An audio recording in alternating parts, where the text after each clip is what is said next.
وعلیکم السلام ورحمۃ اللہ وبرکاتہ۔ آمین ثم آمین، جزاک اللہ خیرہ۔ اس کی تعداد کوئی متعین نہیں ہے۔ حدیث میں رب اغفر لی ابو داؤد میں تو اس طرح آیا ہے، تو اس سے بعد نے یہ سمجھ لیا ہے کہ شاید 2 مرتبہ ہے، لیکن ایسی کوئی بات نہیں ہے، جتنی مرتبہ مرضی پڑھ لے۔ طاق پڑھنا افضل ہے، تو اب طاق پڑھیں، 3 مرتبہ پڑھیں، 5 مرتبہ پڑھیں، 7 مرتبہ پڑھیں، تو یہ افضل ہے۔ باقی اس کے علاوہ 2 سجدوں کے درمیان کوئی اور دعا میرے علم میں تو نہیں ہے جو مسنون ہو اور صحیح سند سے ثابت ہو۔ وعلیکم السلام۔ لاگو ہے کیوں نہیں؟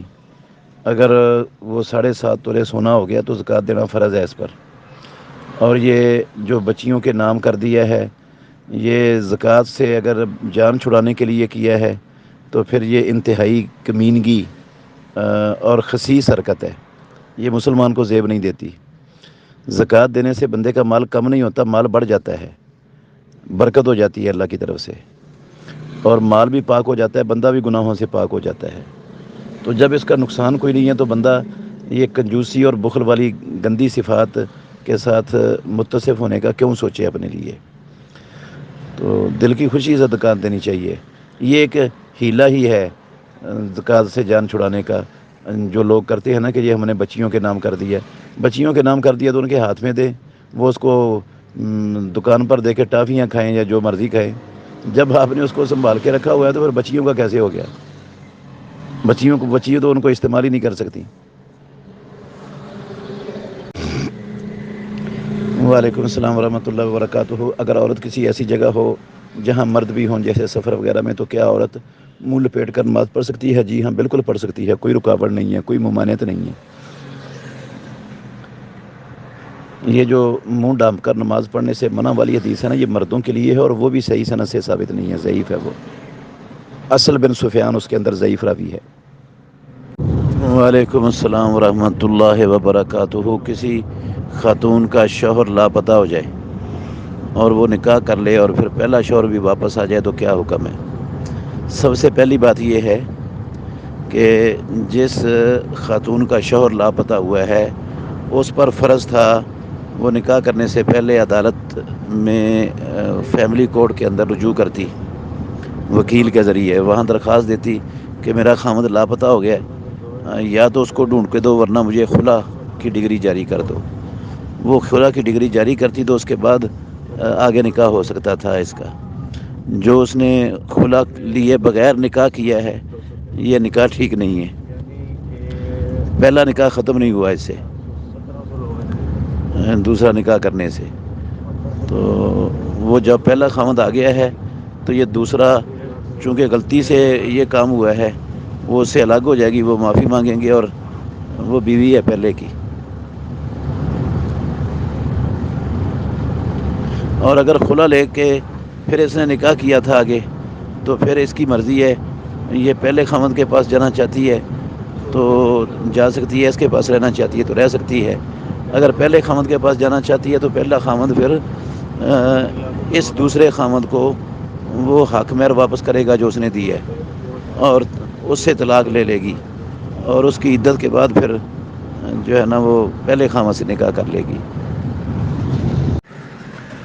وعلیکم السلام ورحمۃ اللہ وبرکاتہ۔ ایک شخص نے نظر مانی تھی کہ اگر میرا یہ کام ہو جائے تو 10,000 روپے صدقہ کروں گا۔ اب کام ہو گیا ہے لیکن اس کے حالات 10,000 دینے والے نہیں ہیں، تو کیا وہ تھوڑے تھوڑے کر کے ادا کر سکتا ہے یا ایک ہی دفعہ میں ادا کرنے ہوں گے؟ جی تھوڑے تھوڑے کر کے بھی دے سکتا ہے، وہ تھوڑے تھوڑے کر کے دے دے، جتنی جلدی ہو سکتا ہے کر دے یہ ادا، یہ فرض ہو چکے ہیں اس وقت پر اب۔ وعلیکم السلام ورحمۃ اللہ۔ جی یہ بولی لگانا جائز ہے لیکن اس میں دھوکہ نہ ہو۔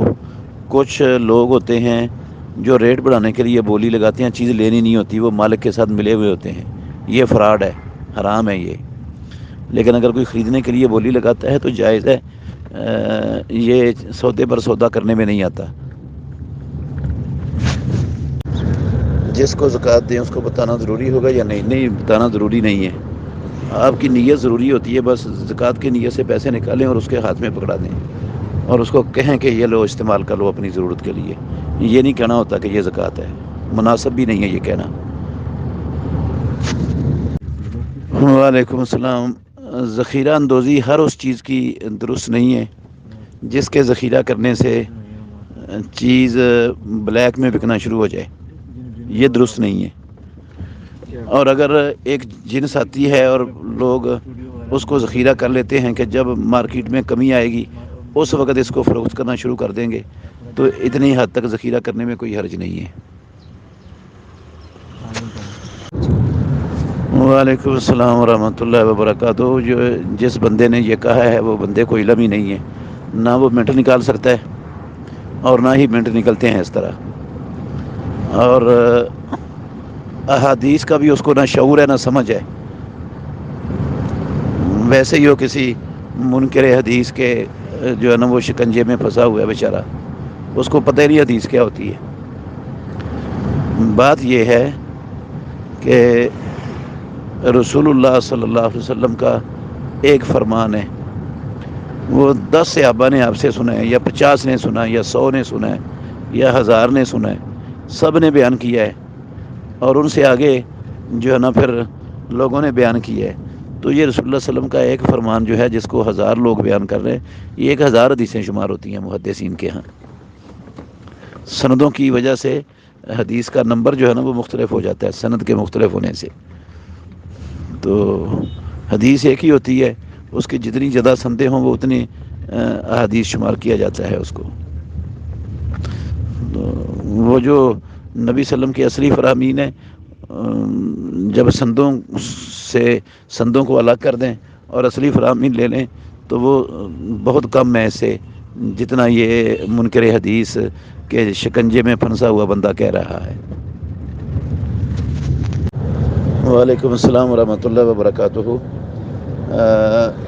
گھر میں استعمال کے زیورات جو کہ 2 تولہ کے قریب ہیں، جبکہ چاندی کی زکوٰۃ کی رقم سے ان کی رقم زائد بنتی ہے، کہ اس میں زکوٰۃ ادا کرنا ضروری ہے؟ نہیں.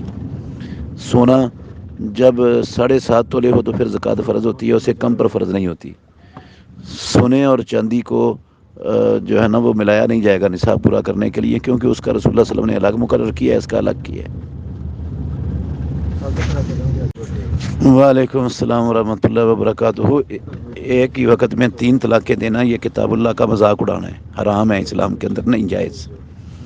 اسلام میں نا طلاق ایک ہی ہوتی ہے. جب ایک مرتبہ بندے نے طلاق کا لفظ استعمال کر دیا تو عورت مطلقہ ہو گئی. اب اس کی عدت شروع ہو گئی ہے. 3 مینسز اس کی عدت ہے. جب تیسرا مینسز ختم ہو جائے گا تو اسی ایک طلاق سے عورت مکمل آزاد ہو جائے گی، اس کا دوسری جگہ پر نکاح ہو سکتا ہے. اور اگر پہلے خاوند کے ساتھ سلو کی نوبت آتی ہے تو پہلے خاوند سے بھی نیا نکاح ہو سکتا ہے. تو یہ جو ہے نا کہ جب تک دوسری یا تیسری طلاق نہ دی جائے عورت آزاد نہیں ہوتی، یہ جہالت اور حماقت ہے. یہ نہ اسلام کا مسئلہ ہے نہ فقہ کا مسئلہ ہے. یہ جاہلوں کا، احمقوں کا گھر کا بنایا ہوا مسئلہ ہے. وعلیکم السلام ورحمۃ اللہ وبرکاتہ. بھائی نے سوال کیا ہے کیا رمضان المبارک میں نیکیوں کا اجر بڑھ جاتا ہے؟ نیکیوں کے اجر کے بڑھنا تو ثابت نہیں ہے کہیں بھی. وہ جو حدیث ہے نا کہ وہاں نفل جو ہے نا وہ فرض کے برابر ہو جاتا ہے اور ایک فرض 70 فرضوں کے برابر ہو جاتا ہے، جس روایت میں ہے وہ روایت ضعیف ہے. اس کی سند میں عبداللہ بن محمد بن عقیل راوی ہے جو ضعیف ہے، اس کی روایت صحیح نہیں ہوتی. اسی روایت میں ہے کہ رمضان کا پہلا عشرہ رحمت کا ہے، دوسرا مغفرت کا ہے، تیسرا جہنم سے آزادی کا ہے. یہ بھی اسی حدیث کے الفاظ ہیں، یہ بھی ثابت نہیں ہے. پورے کا پورا مہینہ رحمت کا بھی ہے، بخشش کا بھی ہے اور جہنم سے آزادی کا بھی ہے. وعلیکم السلام ورحمۃ اللہ. یہ آپ کے نانا ابو نے غلط کیا تھا جو 2 بیٹوں کے نام کر دی تھی زمین، اور وہ جو 2 بیٹے اس کو کھاتے رہیں، وہ بھی حرام ہی کھاتے رہیں ساری زندگی، اور نہیں دیں گے بہنوں کا حصہ تو وہ حرام ہی کھائیں گے، اور پھر ان کی نسلیں بھی حرام کھائیں گی آگے. اور قیامت والے دن یہ بہنوں کا حصہ انہیں دینا ہی پڑے گا ہر صورت، اس کے بغیر جان چھوٹے گی نہیں. اور وہاں دینے کے لیے زمینیں نہیں ہوں گی، وہاں دینے کے لیے جو ہے نا وہ نیکیاں ہوں گی. اگر نیکیاں پلے نہ ہوئیں تو ان کے گناہ لے کر پھر جہنم میں جانا پڑ جائے گا.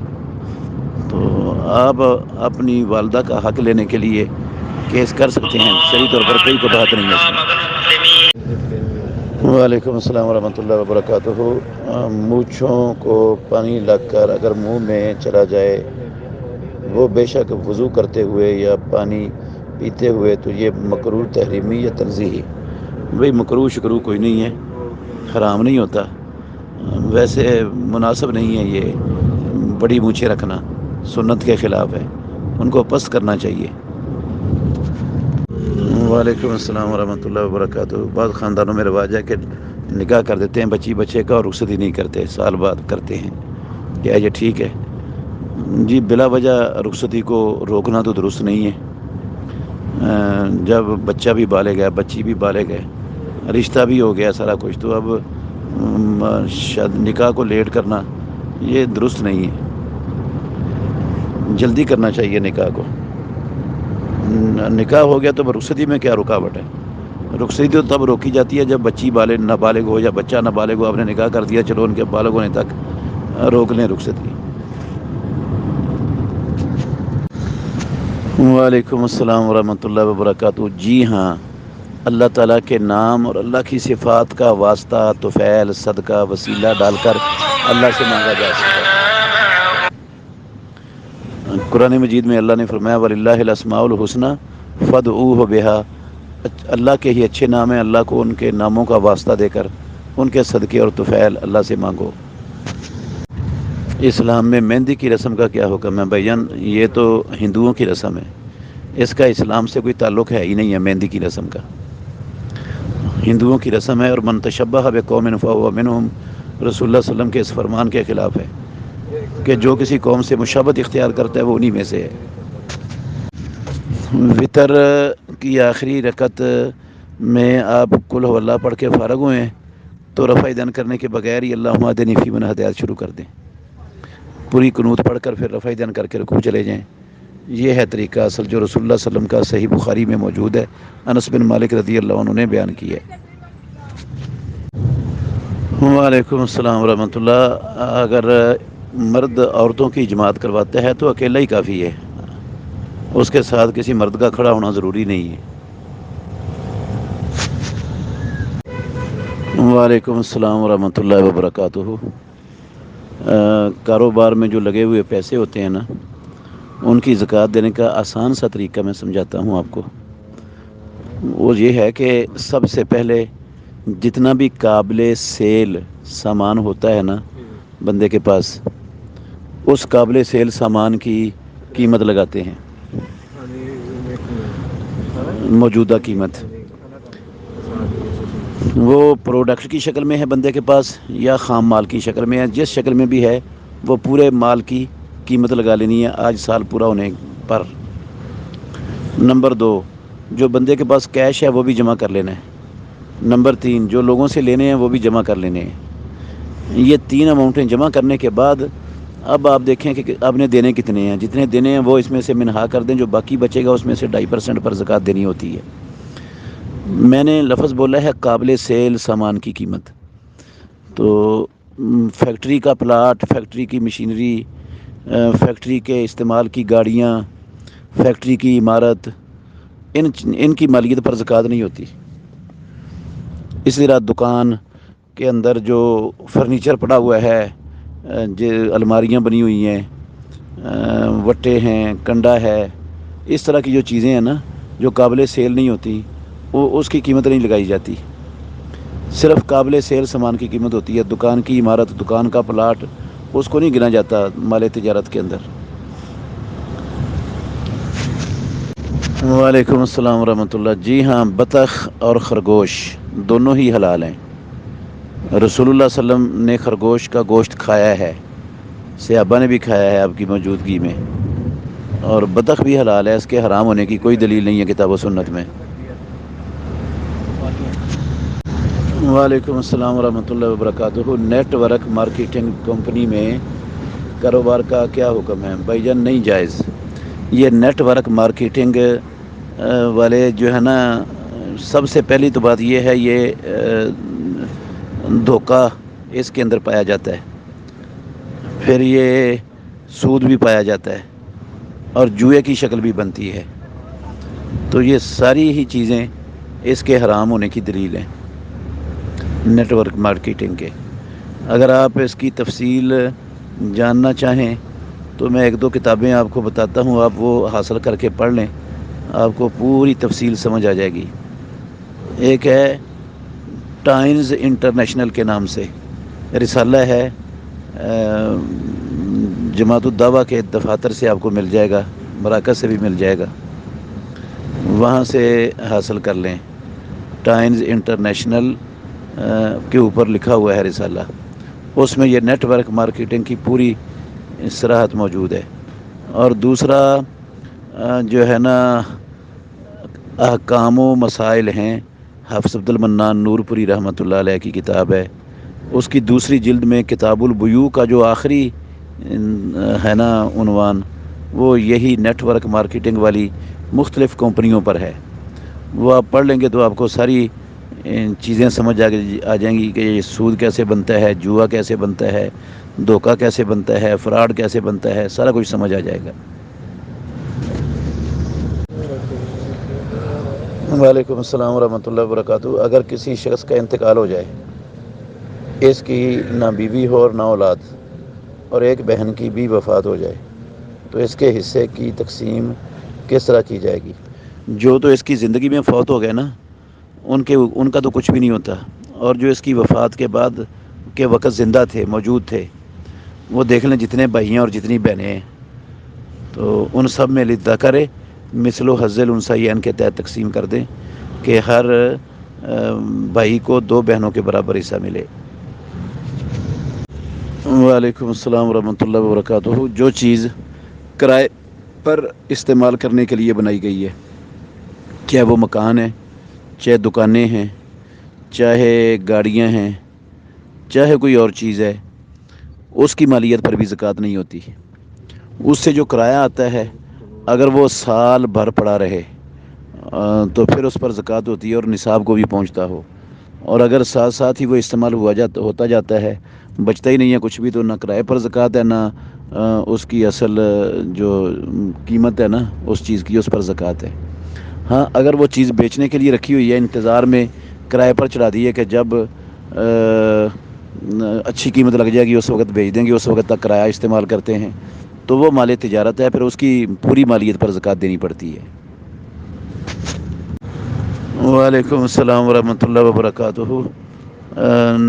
آپ نماز پڑھ رہے ہوں تو رسول اللہ صلی اللہ علیہ وسلم کا نام سنیں کہیں سے، تو آپ نے تشہد میں بیٹھ کر درود پڑھنا ہے نا، تو وہ اس نام پر بھی ہو جائے گا جو سنا ہے، الگ سے درود نہیں پڑھنا. وعلیکم السلام ورحمۃ اللہ وبرکاتہ. نماز کے دوران کچھ آیتیں عذاب کی آتی ہیں، رحمت کی آتی ہیں، تو کیا عذاب سے پناہ مانگ سکتے ہیں، رحمت کا سوال کر سکتے ہیں؟ جی، جب آپ اکیلے نماز پڑھ رہے ہوں تو پھر اپنے لیے بندہ کر سکتا ہے. ویسے امام کے پیچھے بلند آواز سے کچھ بھی پڑھنا آمین کے علاوہ ثابت نہیں ہے. 1 لاکھ پر کتنی زکوٰۃ ہوگی یا 2 لاکھ پر؟ 1 لاکھ پر 2500 روپے ہوتی ہے، 2 لاکھ پر جو ہے نا وہ 5000 ہو جائے گی، اور 4 لاکھ پر 10,000 ہو جائے گی. یہ بھی حضرت علی رضی اللہ عنہ پر بہتان ہے، اس کی بھی کوئی سند نہیں ہے حضرت علی رضی اللہ عنہ سے. اوپر والے پوسٹ کے جو تیسرا اثر ہے نا، اس میں سفیان ثوری ہے، مدلس ہے اور ان سے بیان کرتا ہے، اور مدلس راوی کی معنان روایت ضعیف ہوتی ہے. اور یہ والا جو اثر ہے، اس میں یہ نحشری صاحب، ابو بکر صاحب، یہ ضعیف ہیں. وعلیکم السلام ورحمۃ اللہ وبرکاتہ. اس میں پہلا جو اثر ہے اس میں تو رفع دین کرنے کی دلیل ہے، وہ نہ کرنے کی تو ہے ہی نہیں. اور دوسرے اصل میں ابن ابی لیلہ ضعیف ہے، اس میں محمد بن عبد الرحمن بن ابی لیلہ. اور تیسرا اثر بھی وہ جو ہے نا ضعیف ہے، اس میں انقطاع ہے. کوئی ایک جو ہے نا وہ بھی اثر ثابت نہیں ہے. اور یہ جو عبداللہ بن عمر کی حدیث ہے جس کو امام حمیدی نے ذکر کیا ہے، اس میں حنفیوں نے تحریف کی ہے، ولا یرفع بنا دی ہے، وہ یرفعہما کذالک سے سے پہلے لا اپنی طرف سے اضافہ کر دی ہے، تحریف کی ہے۔ وعلیکم السلام ورحمۃ اللہ وبرکاتہ۔ اگر عورت کے سر کے بالوں کا جڑا بنا ہوا ہو، کیا عورت سر کا مسح بالوں کو کھول کر کرے یا ایسے ہی ہو جاتا ہے؟ ایسے ہی ہو جاتا ہے، جوڑے سمیت ہی ہو جاتا ہے سر کا مسح۔ اپنے سر کے بالوں کے اگنے کے شروع ہونے سے شروع کرے، گدی تک لے جائے جوڑے سمیت، اور پھر وہیں سے واپس لے کر آ جائے دونوں ہاتھوں کو، اور جہاں سے شروع کیا تھا وہاں سے اگر ہاتھ اٹھا لے تو یہ ہو جائے گا۔ نماز کی حالت میں جوڑے کو کھولنا ضروری ہے، وہ جوڑا ہونے کی حالت میں نماز پڑھنا درست نہیں ہے، وہ منع فرمایا رسول اللہ صلی اللہ علیہ وسلم نے۔ وعلیکم السلام ورحمۃ اللہ وبرکاتہ۔ ڈاکٹر اسرار کی کتابیں پڑھی جا سکتی ہیں؟ ان کا عقیدہ کیسا تھا؟ بھئی عقیدے میں تو یہ اشعری قسم کے تھے، وحدت الوجود کے بھی قائل تھے۔ ان کی کتابوں میں وحدت الوجود کا عقیدہ بھی بیان ہوا ہے۔ تو